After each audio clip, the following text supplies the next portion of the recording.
সমাজে বিহা হয়, সাঙ্গা হয়, বিহার সময় 5টি আঙ্গুলে সিঁদুর ঘুষে, আর সাঙ্গার সময় নেতা হাতটার কেনি আঙ্গুলটা ছুঁয়ে দেয়, তখন আর বহু ধরান যায়। সেই রকম আমাদের লোককে অন্য সমাজের লোকে 7-10 দিনে সিঁদুর ছুঁয়ে দিয়েছে। আমরা তো জমি কিনেছি আর দলিলটাকে ঘরে ঢুকাই রেখেছি, ইনশাআল্লাহ সেটেলমেন্টের সময় অন্য লোককে না পাই নিয়েছে, এটা আমাদের লোকের হইছেই নাই। সেটেলমেন্ট কবে? যেদিনটা সাধ্যই বসলিস, সেই দিন যেদিনটা অন্য লোকটাই তোর সিঁদুরটা ছুঁয়ে দিল, সেদিন কি তুই দাবি রেখেছিস, কাগজটা পাস করেছিলি? তাই তো তোর দিয়া বটে, সিঁদুরটা তো আমি দিয়েছি, তোর সিঁদুরটা তোর ছোঁয়া কি? হ্যাঁ,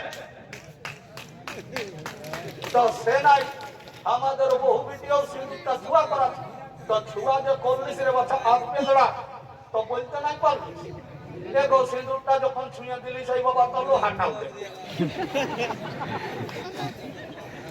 খবরদার আসলে 6 মাস 9 মাস বছর দিন বিনা সিঁদুরে থাকবে, কিন্তু পরপুরুষের সিঁদুর ছোঁয়া আমার পূর্ণিমা বলিরা কেউ করবে নাই, একদম করবে নাই।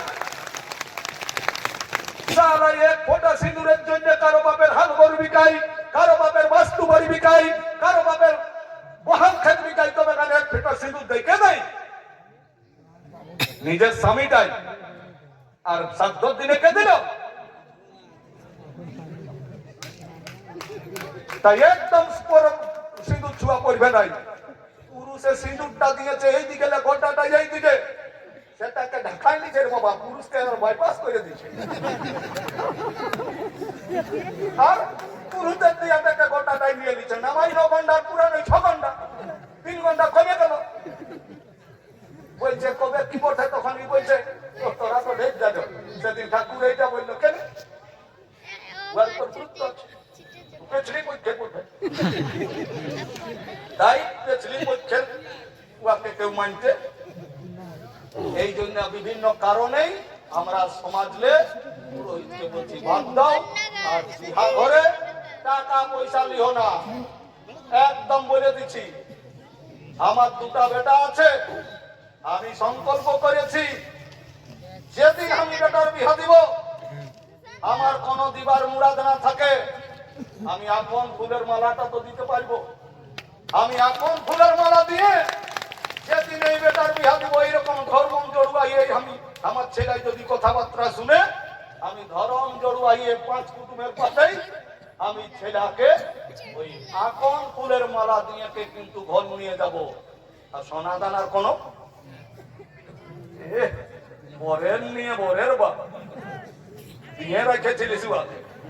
আজ তো অনেক মা বোনকে বলছি মাই বাপের সেবা করো, মাই বাপের সেবা করো, তো ওরা বাজার দিকে একটু বুড়িয়ে বলছে হ্যাঁ বাবা সেবা করবে, ওরা খাতে মুটাই টুকু ভালো করে রাম নাই। তো বলছি হ্যাঁ গো, বেটার বিহা দিয়েছিল তো কত টাকা নিয়েছিলেন? বলছে 80,000। তো বলছি হ্যাঁ গো, বলো না ভাড়া, তোমার ঘরে যদি একটা গাই থাকে, বিয়ার পর গাইটাকে দুধ দিতে, মানে যদি ঘাস পুয়াল ভালো না দিতে পারা হয়, তাহলে সে রাতের বেলা বেশি দুধ নাই দিবে। এখন গাইটা বিকে দেওয়ার পরে যদি হেঁটকুনির লোককে যদি নিয়ে নেই, আর যদি উঠিনটা খাওয়া পিয়া যদি ভালো হয়, তো তাহলে উঠিনটা তো 1 পয়লা করে দুধ দিবে। তো দৈনিক তুমি গেলে 100 রাত দিবে না? বলছে ও বাবা ভিকা টাইপিয়া দিবে।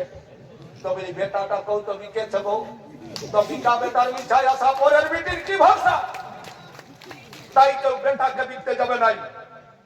খাসির মতন পুষেছে কত করে, তারপরে কত না কত রাত জাগেছে, কত খাওয়াইছে, তবে বড় করেছে। ইয়ার পর লোকের বিটি দিছে, তখন মানে বেটাকে দিছে বিকে।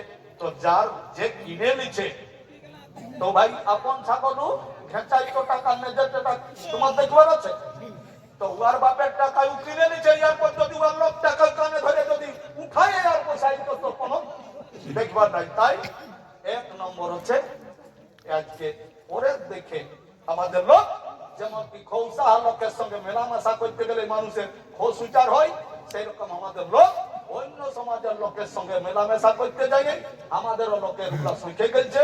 তাই মদ ছাড়ো, বিহা দানে টাকা পয়সা লিও না। আর বামন পুরোহিতকে আমাদের সমাজে বিহাই দানে নাই, মোরা হেরাই নাই, আমাদের সমাজে কবৌ ছিল নাই। কবৌ নহে 1922 সালে কাশীপুর থানার চুনা গ্রামে মান গোবিন্দ মাহাতো আর বোলাই মাহাতো আরকে ঢোকান ছিল। নিজের মায়ের কাজটা করেছিল সমাজ মতে, আর ইয়ার দেখে উয়ার দেখে এই করতে করতে গোটা সমাজটাই হয়ে গেছে। তো হয়েছে তো কি হবে, ওগুলাকে খেতে যেমন ঘাস হয়, যেমন নিকান দিলে, তো সেরকম আমরা নিকান দিলেই হচ্ছে। তবে দেখো